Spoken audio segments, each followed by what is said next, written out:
All right, in this video, I'm going to be breaking down everything I know about cold calling in 2023, and this comes from 5 years of tech sales experience, starting out as a sales development rep, working my way to the account executive role, and now having been a sales manager for the past 2 years. And I've seen these techniques work very well for myself and the many people I've taught it to. So we're going to be breaking down how to open a cold call, how to make a strong pitch, or what I prefer to call a value statement, and then how to be prepared and handle objections when you receive them. I'm not here to make friends in this video. I see a lot taught out there by people who have fancy camera setups and maybe they're entertaining, but they're not actually in the field doing this on a day-to-day in 2023, and what they're teaching is not effective while it might be entertaining. So I'm excited to break this down, and let's get into it. So I'm going to start with how to open a cold call, and I'm just going to give you my cold call opener right out of the gate and then break down why I think it's the most effective opener in 2023. So here it is. Hey Jenny, this is Connor Murray calling from X company. How are you? Good, I'm just reaching out because, and then insert talk track.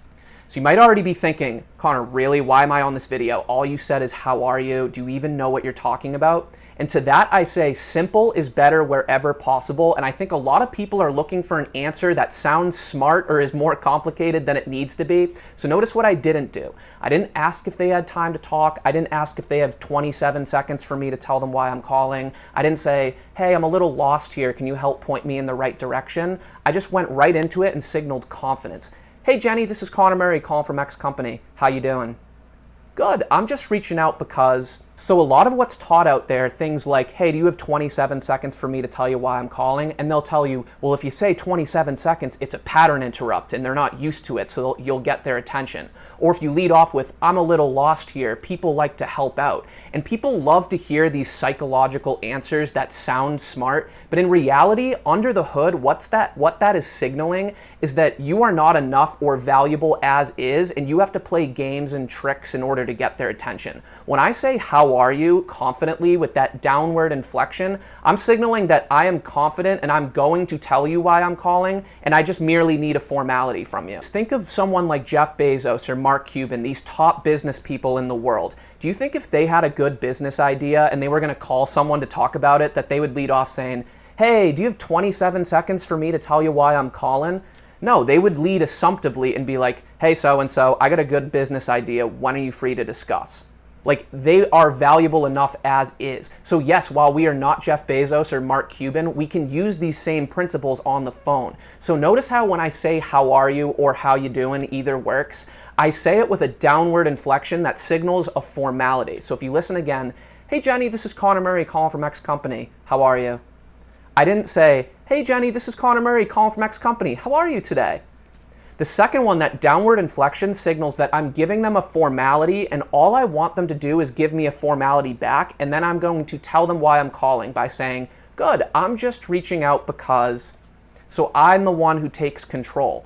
The reason the nice tone, the upward inflection, how are you today, doesn't work is because you're signaling that you don't respect their time. Like, no one wants to tell you on a Tuesday morning at 10:30 when they're busy, they're probably ripping through some spreadsheet. No one wants to talk to you about how their day is going, and you shouldn't expect that. So while you think you might be being polite by saying, how are you, and trying to be too nice, you're actually disrespecting their time, even though that's not your intention. So that more concise tone, the downward, hey Jenny, this is Connor Murray calling from X company. How are you? All I want back from them is for them to say, good, how are you? They might even be a little confused, but that's okay. And then I just say, good, I'm just reaching out because, or you can say, good, the reason I'm calling is, it's not the words that are important, it's that two-step process of one, get a formality from them, and then deliver on your promise that you're not here to waste time and go right into why you're calling. All right, next, so now that we're past the opening, it comes time to deliver your pitch. But what I like to call it instead is a value statement. We're here because we're experts in what we're talking about and we believe we can help this person. So I want to give off a statement of value that answers 3 questions: who I am, why I'm reaching out, and what I want, which is time on their calendar. So the who I am will just be your title. The why you're calling is the value you're giving off as to why you're reaching out and what you want to discuss further. And then you finish with a statement telling them that you want to set up time at a later date. You recognize that you just cold called them out of the blue and they're probably busy, so we want to more have a discussion at a later date. So I'll give an example of what a value statement sounds like and start off with that same opening I used. I'll say, Hey Jenny, this is Connor Murray calling from X Company. How are you? Good. I'm just reaching out because I'm the applications executive supporting Y Company from a human resource standpoint this year. So anything related to your payroll, talent acquisition, and other HR processes. And I'm just reaching out because we've been working with companies in the Z industry on priorities related to payroll integration, talent acquisition, and other broader HR transformation. So any resources you may need, priorities moving forward, anything like that. And I know I kind of called you out of the blue here, so I'm more just looking to set aside some time at a later date. Are you free next week on Wednesday or Thursday? So I told them who I was, the applications executive. You can fill that in with whatever your title is. I told them why I was reaching out, which broadly speaking, I just named some priorities I thought would be relevant to them, like payroll integration, talent acquisition, and that I work with companies in their industry. You can get a lot more specific, but that's the why I'm calling, why I'm relevant, and could potentially be valuable to them piece. And then finished up stating that I'm looking to set up some time next week, either Wednesday or Thursday. I didn't say, would you be interested, or could you possibly meet next week?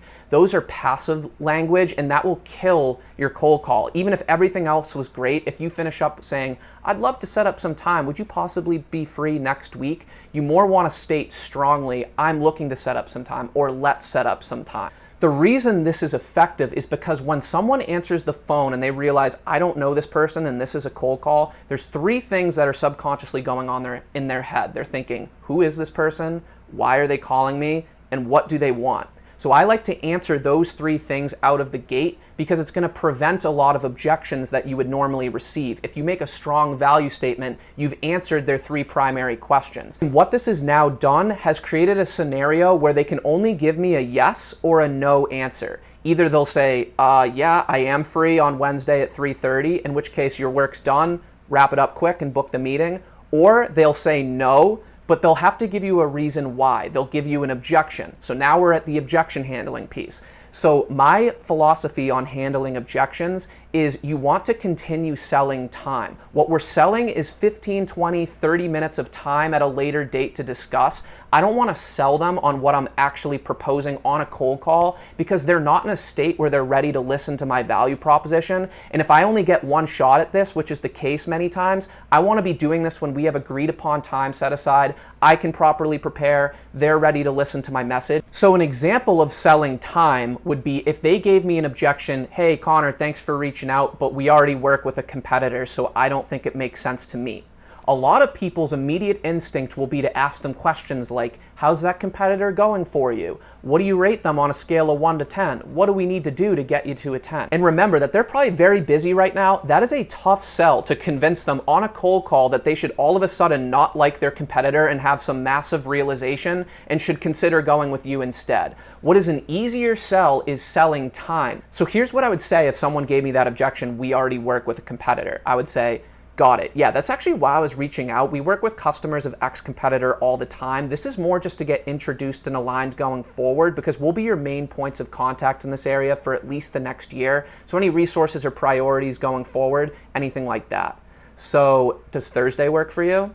So this is not going to work every time, but you're doubling down on your initial ask, which was for time on their calendar, rather than trying to convince them all of a sudden that they shouldn't like their competitor and that there's a much better solution. I'm selling the time. I'm saying, I get it. We work with customers of X competitor all the time. It still makes sense to get aligned going forward because we're going to be your main point of contact in this area. Now, that was just one example. You can be prepared to have a similar style answer for the most common objections that you receive, whether it's we don't have the budget, we don't have the time, we don't have the bandwidth right now. And if you're prepared in advance on how to sell time when you receive the most common objections, you're going to give yourself the best chance of winning these jump balls, which is essentially what objections are. They're jump balls. So if you can win some off that value statement and then win a few objection handling by selling time, you're going to see your results tick up drastically. So I'm going to conclude this by saying that's the full process on how to open, which is get a formality and then go right into why you're calling. When you go right into why you're calling, tell them who you are, why you're calling, and what you want.